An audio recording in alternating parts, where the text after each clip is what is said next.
అలాగే అశోక్ గ్రంథాలయ సంస్థ డైరెక్టర్ వ్యాసుని కూర్చుంటే కుర్చీలు ఉన్నాయి.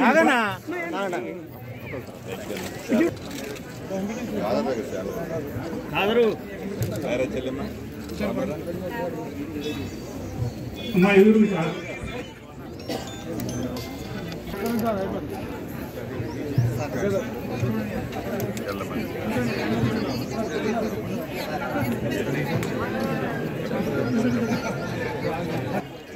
చేస్తున్నాయి ఎక్కడాక కూర్చోండి. ఇటువైపు కూడా ఉన్నాయి చెట్ల కింద. ఈరోజు తెలంగాణ రాష్ట్ర వ్యాప్తంగా చాలా మహత్తరంగా నిర్వహిస్తున్నటువంటి ప్రజాపాలన కార్యక్రమంలో భాగంగా మన ఖమ్మం జిల్లాలో తిరుమలైపాలెం మండలం తిరుమలైపాలెం గ్రామ పంచాయతీలో ఈరోజు ప్రజాపాలన సభ నిర్వహించడం జరుగుతుంది. ఈ కార్యక్రమానికి ముఖ్య అతిథిగా విచ్చేసిన గౌరవనీయులు మంత్రివర్యులు రెవెన్యూ, గృహ నిర్మాణం మరియు సమాచార శాఖ మంత్రులు శ్రీ పొంగులేటి శ్రీనివాస్ రెడ్డి గారికి, అట్లానే వేదిక పైన ఉన్న అడిషనల్ లోకల్ బాడీ సత్యప్రసాద్ గారు, గౌరవ ఎంపీపీ గారు, గౌరవ సర్పంచ్ గారు, జెడ్పీటీసీ గారు, ప్రజాప్రతినిధులందరికీ, అట్లానే అధికారులందరికీ, ఈ కార్యక్రమానికి విచ్చేసిన తిరుమలైపాలెం గ్రామ ప్రజలు అందరికీ కూడా పేరు పేరు నమస్కారాలు తెలియజేస్తా ఉన్నాను. ప్రజాపాలన కార్యక్రమం ప్రభుత్వ యంత్రాంగాన్ని ప్రజల దగ్గరికి తీసుకుపోవాలి. ప్రజలు నివసించే గ్రామాలకే, వాళ్ళు నివసించే పట్టణ ప్రాంతాల్లో అయితే మున్సిపల్ వార్డులకే వెళ్ళి వాళ్ళ దగ్గర నుంచి వాళ్ళ ఆకాంక్షలు ఏదైతే ఉన్నాయో, వాళ్ళ కోరికలు ఏదైతే ఉన్నాయో దానికి సంబంధించిన అర్జీలు స్వీకరించాలని మన రాష్ట్ర ప్రభుత్వం గౌరవనీయులు ముఖ్యమంత్రి గారు ప్రత్యేకంగా ఈ కార్యక్రమాన్ని రూపకల్పన చేయడం జరిగింది.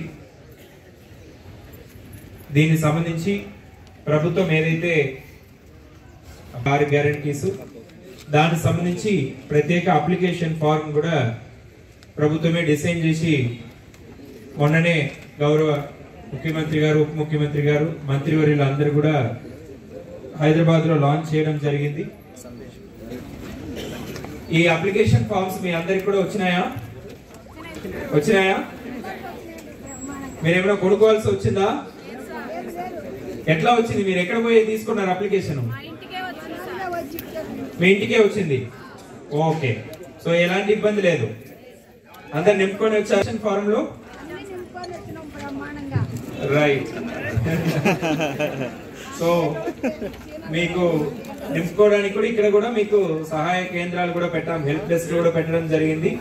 సో నింపుకొని వచ్చిన వాళ్ళు ఇక్కడ మీరు సబ్మిట్ చేయవచ్చు. మీకు ఏమైనా అనుమానాలు, డౌట్స్ ఉంటే కూడా హెల్ప్ డెస్క్ లో అడగవచ్చు.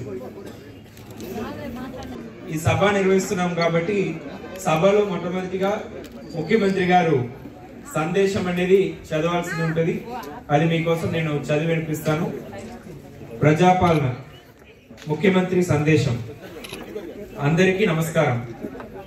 ప్రజాపాలనను కోరుకుని ప్రజాప్రభుత్వాన్ని ఎన్నుకున్నందుకు మీ అందరికీ మరోసారి హృదయపూర్వక ధన్యవాదాలు. మాట ఇచ్చినట్టుగానే ప్రమాణ స్వీకారం రోజునే అభయహస్తం 6 గ్యారెంటీలు ఫైలుపై తొలి సంతకాన్ని చేసింది మన ప్రభుత్వం.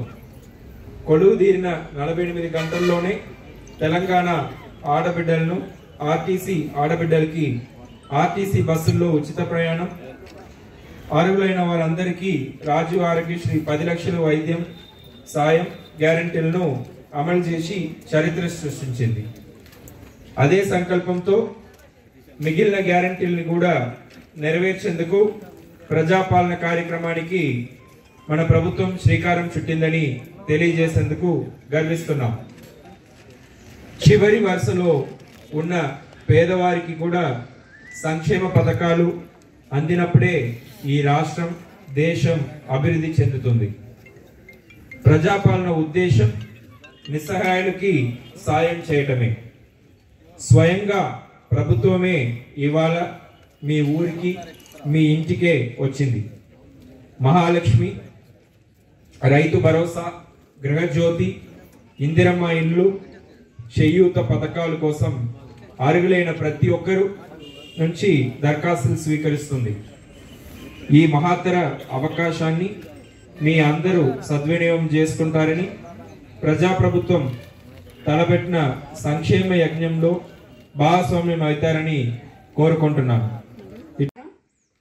ముఖ్యంగా ఫస్ట్ సారి మన కాంగ్రెస్ పార్టీ నుంచి గెలిచి మంత్రివర్యులై మన ఊరిని ముందుగా విజిట్ చేసినటువంటి మన మంత్రివర్యులకు స్వాగతం సుస్వాగతం. ఇకపోతే ఈ స్టేజీ మీద ఉన్నటువంటి ప్రభుత్వ అధికారులకు, పెద్దలకు, ప్రజాప్రతినిధులకు అందరికీ నా హృదయపూర్వక ధన్యవాదాలు. అదేవిధంగా తిరుమలపాలెం గ్రామ ప్రజలందరికీ కూడా నా ధన్యవాదాలు తెలియజేస్తున్నాను. మనం ఎంతో కష్టపడి మన కష్టాన్ని, మన శ్రమకి ప్రతిఫలం ఏంటి అంటే కాంగ్రెస్ ప్రభుత్వం రావడం. ఎంత కష్టపడ్డామో మాకు తెలుసు, మేము తిరిగాం కాబట్టి.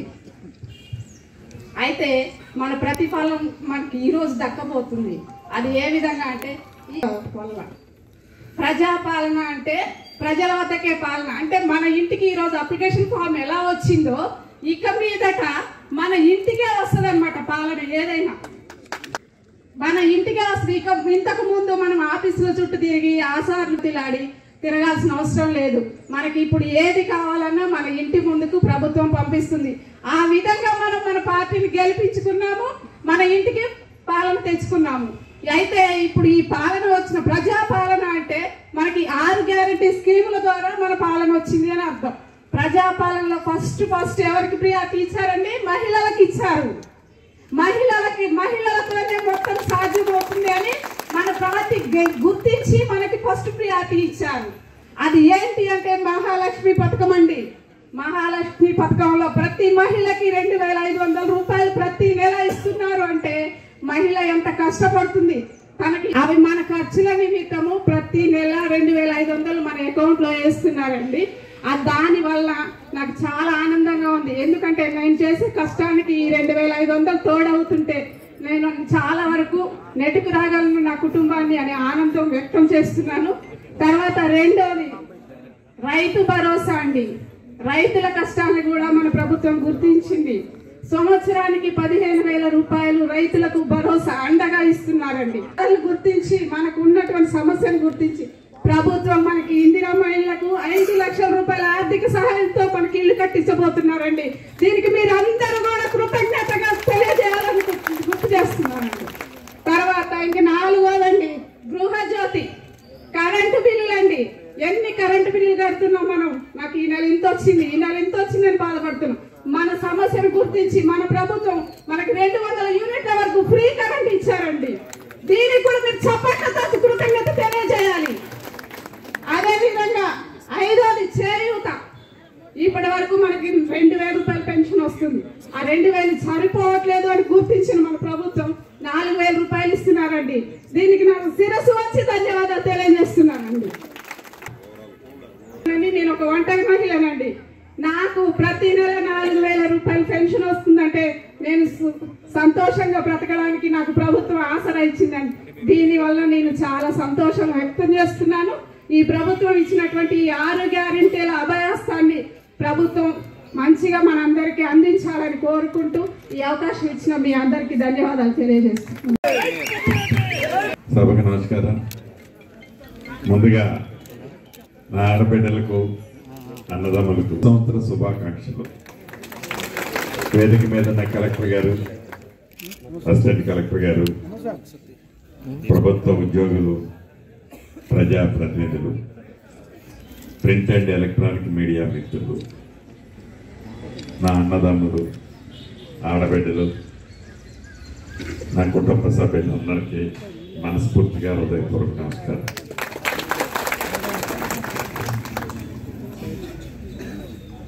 ఎన్నికల ప్రచారంలో భాగంగా ఇదే తిరుమలాయపాలెం వచ్చినప్పుడు ఆ వేదిక మీద నుంచి 6 గ్యారంటీల కార్డును మీకు చూపించి మీ దీవెనలతో ఇందిరమ్మ రాజ్యం వచ్చిన తర్వాత ఈ 6 గ్యారంటీల కార్డు కింద స్లిప్ ఏదైతే ఉందో ఈ స్లిప్ చించి నీకు హామీ కింద ఇచ్చి ఇందిరమ్మ రాజ్యంలో మీరు కన్న కలలు 6 కలలు 6 గ్యారంటీలు శ్రీమతి సోనియా గాంధీ గారు, రాహుల్ గాంధీ గారు, ప్రియాంక గాంధీ గారు, ఖర్గే గారు చెప్పారు. వాటిని మీకు ఇస్తాము అని మాట ఇచ్చాము. ఆ మాట ఇచ్చింది లగాయతు. డిసెంబర్ 7వ తారీఖు మధ్యాహ్నం 1:04 ముఖ్యమంత్రి గారు, మంత్రులమైన మేమందరం ప్రమాణ స్వీకారం చేసిన 2 గంటల లోపే కేబినెట్ మీటింగ్ పెట్టుకొని ఏదైతే ఎన్నికల్లో వాగ్దానం చేశామో మొదటి సంతకం 6 గ్యారెంటీల మీదనే సంతకం పెడతామని ముఖ్యమంత్రి గారు చెప్పారు. చెప్పిన దాంట్లో భాగంగా మొదటి 2 గంటల్లోనే 6 గ్యారెంటీలకి భద్రత కల్పించే అంశం మీద కేబినెట్ లో చర్చించి తీర్మానం చేసి సంతకం పెట్టుకోవడం జరిగింది. సంతకం ఏదో తెల్ల కాగితాన్ని నల్ల కాగితం చేసినట్లు కాకుండా చట్టబద్ధత కల్పించా మా పని అయిపోయింది అని చేతులు దులుపుకున్నట్లు గత ప్రభుత్వంలో లాగా కాకుండా ప్రభుత్వం ఏర్పడిన మొదటి 2 రోజుల్లోనే నా ఆడబిడ్డలకు ఏదైతే మొదటి ఒక వాగ్దానంలో భాగంగా తెలంగాణ రాష్ట్రంలో ఆడబిడ్డలు ఎంత దూరం ఆర్టీసీ బస్సులో ప్రయాణం చేసినా ఉచితంగా తిరగొచ్చు అని ఒక మాట ప్రయాణం చేయొచ్చు అని చెప్పామో దాన్ని పేదవాడికి జబ్బు చేస్తే వైద్యం చేయించుకోలేని నిరుపేదల కోసం ఆరోగ్యశ్రీ రాజీవ్ ఆరోగ్యశ్రీ ద్వారా 10 లక్షల రూపాయలు అర్హులైన వాళ్ళకి ఇస్తామని చెప్పామో ఈ 2 కార్యక్రమాలని ప్రభుత్వం ఏర్పడిన 48 గంటల లోపే ఇచ్చిన మాట ప్రకారం మొదట విడతగా వాటిని మీకు అందించిన ఘనత మీ ఇందిరమ్మ ప్రభుత్వం. అది ఇందిరమ్మ ప్రభుత్వం అంటే. అంతేకాదు ఇంకా చాలా విషయాల గురించి గడిచిన 10 సంవత్సరాల నుంచి ముఖం మొత్తి ప్రభుత్వ అధికారులు ఆనాటి ఉన్న ప్రభుత్వం ఇచ్చిన ఆదేశాల అనుసారం ఏ పొద్దు ప్రజల కష్టాల గురించి పట్టించుకోకపోయినా ఏదైతే మీరు నమ్మి ఇందిరమ్మ రాజ్యాన్ని తెచ్చుకున్న తర్వాత ప్రభుత్వమే మీ గుమ్మం దగ్గరికి వస్తుందని చెప్పామో ప్రభుత్వ అధికారులే మీ ఇంటికి వచ్చి మీ కష్టాలు తెలుసుకుంటారని చెప్పామో చెప్పిన దాంట్లో భాగంగా డిసెంబర్ 28వ తారీఖు అంటే పోయిన నెల 28వ తారీఖు నుంచి ఈ నెల 6వ తారీఖు వరకు ప్రజాపాలన అంటే ప్రజల పరిపాలించుకునే పాలన అనేక వేదికల మీద ముఖ్యమంత్రి గారు మేము చెప్పాం. మేము పరిపాలించే వాళ్ళకు కాదు మీ సేవకులకునే పనిచేస్తామని చెప్పాం. దాంట్లో భాగంగా ప్రజాపాలన అనే నామకరణం చేసి ఈరోజు రాష్ట్ర వ్యాప్తంగా ప్రతి ఊళ్ళో, ప్రతి గ్రామ పంచాయతీలో, ప్రతి గూడెంలో, ప్రతి తండాలో, ప్రతి మున్సిపాలిటీలో, ప్రతి డివిజన్లో ప్రభుత్వ అధికారులే మీ దగ్గరకు వచ్చి ప్రజలు ఏమి కోరుకుంటున్నారో దాన్ని అప్లికేషన్ రూపంలో తీసుకోవాలి అని నిర్ణయించి ₹1 కూడా మీ జేబీ నుంచి ఖర్చు కాకుండా ఉండే విధంగా అప్లికేషన్ ఎవరైనా నింపుకోలేని వాళ్ళు ఉంటే అది కూడా అధికారులే నింపి 2-3 రోజుల ముందే మీ గ్రామంలోకి అధికారులు వచ్చి ఆ అప్లికేషన్లు నింపి మీ గ్రామానికి అధికారులు అప్లికేషన్లు తీసుకునే రోజు చిన్న ఇబ్బంది కూడా మీకు కలగకుండా మీ గ్రామానికే వచ్చి, మీ గూడానికే వచ్చి, మీ తండాకే వచ్చి, మీ చెంచులున్న అడవి ప్రాంతానికే వచ్చి ఈ రాష్ట్ర ప్రభుత్వ అధికారులు రాష్ట్ర ప్రభుత్వ ఆదేశానుసారం వాళ్ళు మనకి సహకరించి అప్లికేషన్లు మీ దగ్గర ఈనాడు తీసుకోవడం జరుగుతుంది. రాష్ట్రంలో అన్ని ప్రాంతాల కంటే మన ఉమ్మడి ఖమ్మం జిల్లాలో ఉండే 2 జిల్లాల అధికారులు అత్యధికంగా అప్లికేషన్లు కూడా తీసుకుంటున్నారు. కలెక్టర్ గారు చెప్పిన దాన్ని బట్టి ఈ కలెక్టర్ గారితో మాట్లాడాను, కారులో ప్రయాణించేటప్పుడు భద్రాద్రి కలెక్టర్ గారితో కూడా మాట్లాడాను.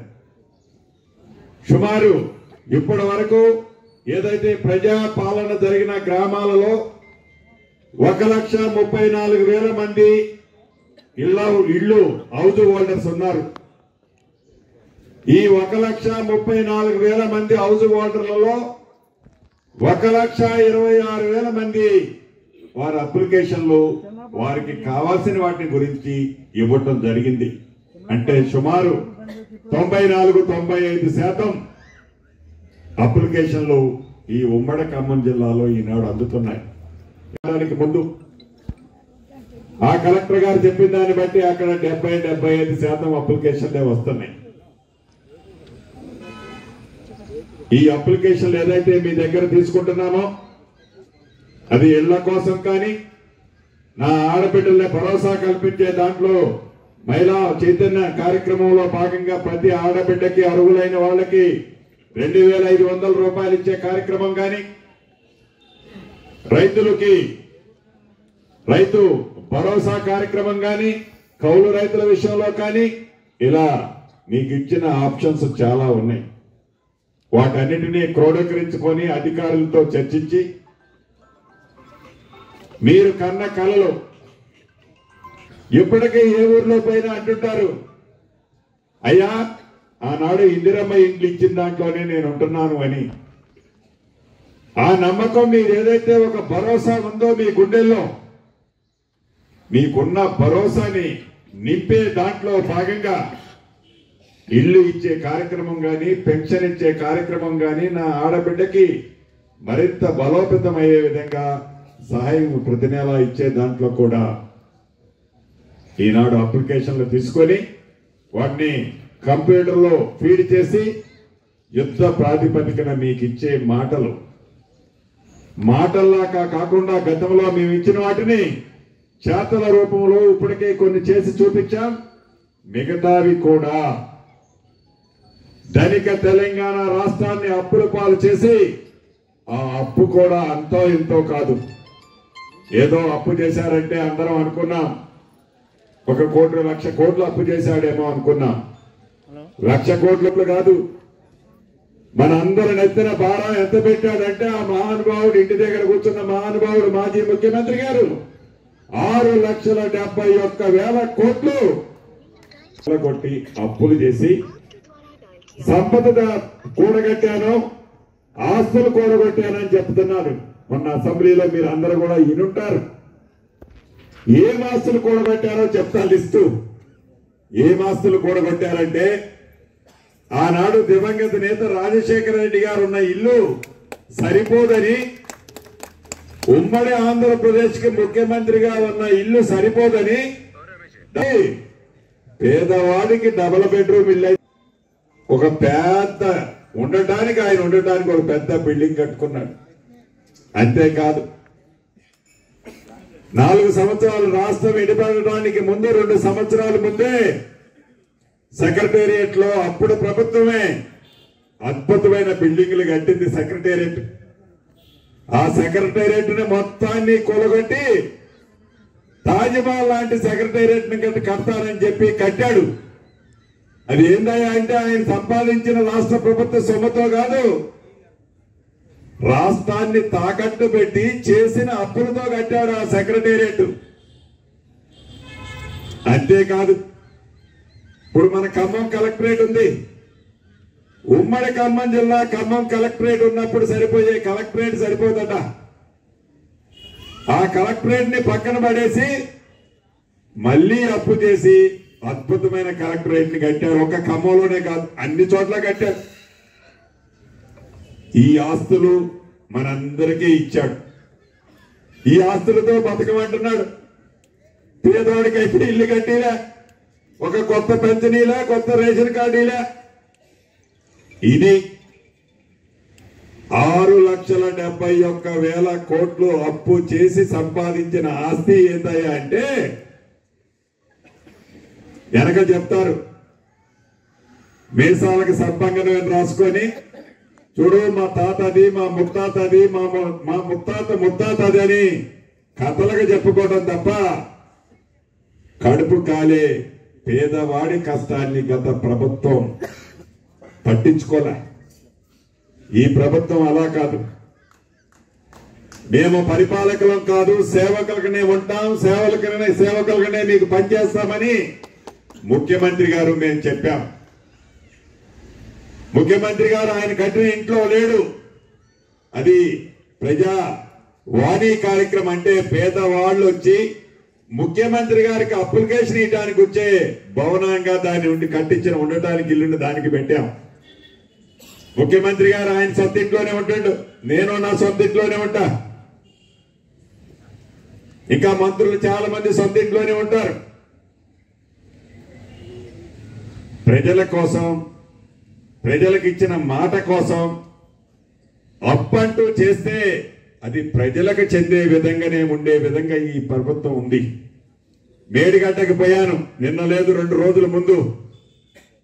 మీరందరూ చాలా మంది టీవీల్లో, పేపర్లో, వివిధ వార్తల ద్వారా చూసుంటారు.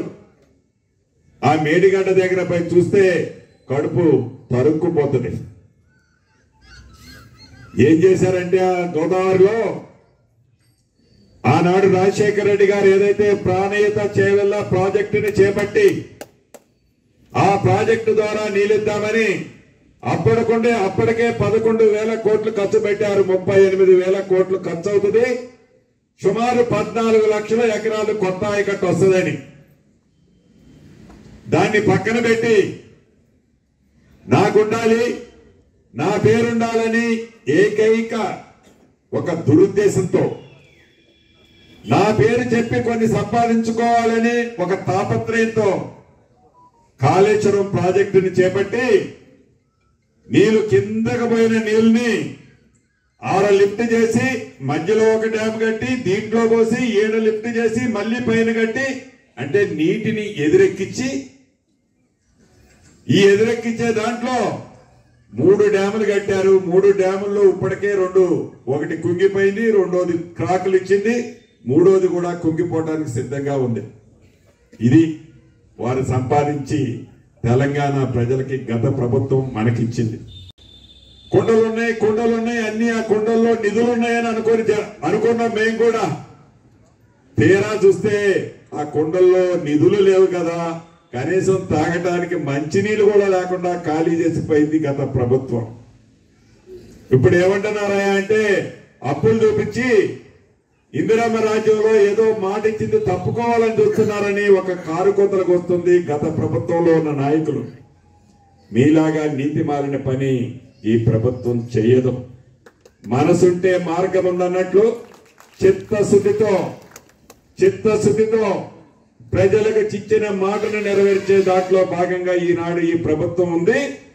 ప్రజలకి వీటన్నిటినీ కూడా అందించే బాధ్యత కూడా ఈ ప్రభుత్వం తీసుకోబోతుంది. ఏదో మీరు అప్పులు చేసిపోయారు, ఈ అప్పులు తీర్చడమే మాకు చేతకాటలేదని మేము చేతులు ఎత్తే నాయన, మా ప్రజల కోసం ఎంత దూరమైనా ప్రయాణం చేసి వారికి ఇచ్చిన మాటలు నిలబెట్టే కార్యక్రమాన్ని చేపడతాం తప్ప కుంటి శాఖలు చూపించి ఈ ప్రభుత్వం వెనకడు వెయ్యదు. అందుకే ఆ విశ్వాసం, ఆ నమ్మకం ఉంది కాబట్టే ఈనాడు ఈ ప్రజా పాలన ఏ గూడెం పోయినా, ఏ తండా పోయినా, ఏ మారుమూల అడవిలో ఉన్న చెంచుల గూడానికి పోయినా అధికారులు పోతే ఒక పూర్తి నమ్మకం, విశ్వాసం ఉంది కాబట్టే ఈ అప్లికేషన్ల పర్వం ఇంత పెద్ద ఎత్తున ఈనాడు వస్తున్నాయి. ఇచ్చిన ప్రతి వాళ్ళకి, అర్హులైన ప్రతి వాళ్ళకి ఇచ్చిన మాట ప్రకారం ఈ ప్రభుత్వం కట్టుబడి ఉంది, భవిష్యత్తులో కూడా ఉంటది అని కూడా ఈ వేదిక ద్వారా యావత్ తెలంగాణ ప్రజలకి తెలియజేస్తున్నా. ఇక చాలా కార్యక్రమాలు ఉన్నాయి. మీ నమ్మకాన్ని ఈ ప్రభుత్వం ఎప్పుడూ వమ్ము చేయదు. మంచి అధికారులు ఉన్నారు. గతంలో ఏదైనా చిన్న చిన్న పొరపాట్లుంటే అధికారులు కూడా సరిదిద్దుకోవడానికి సిద్ధంగా ఉన్నారు. కాబట్టి మీకే కష్టం రాకుండా మీ అభిప్రాయాలకు అనుగుణంగానే ఈ ప్రభుత్వం ప్రయాణం చేస్తుందని కూడా నా కుటుంబ సభ్యులందరికీ మరొక్కసారి మనస్ఫూర్తిగా తెలియజేసుకుంటూ, 5-6 రోజుల క్రితం క్రిస్టమస్ అయిపోయింది. క్రిస్టమస్ అయిపోయిన దానికి నా క్రిస్టియన్ సోదరులందరికీ క్రిస్టమస్ శుభాకాంక్షలు. ఇంకొక 12 రోజులు 13 రోజుల్లో సంక్రాంతి రాబోతుంది. సంక్రాంతి శుభాకాంక్షలు కూడా నా అన్నదమ్ములకి, ఆడబిడ్డలకి మనస్ఫూర్తిగా తెలియజేసుకుంటూ, ప్రశాంతంగా ఎంతమంది ఇచ్చినా, ఏ రకమైన అప్లికేషన్ ఇచ్చినా అధికారులు తీసుకుంటారు. ఒక్క రూపాయి ఖర్చు లేకుండా తీసుకున్న ప్రతి అప్లికేషన్ కి ఈ ప్రభుత్వం బాధ్యత తీసుకుంటుందని కూడా మీకు మనస్ఫూర్తిగా ఈ వేదిక నుంచి హామీ ఇస్తూ మీ అందరి దగ్గర సెలవు తీసుకుంటున్నాను. Thank you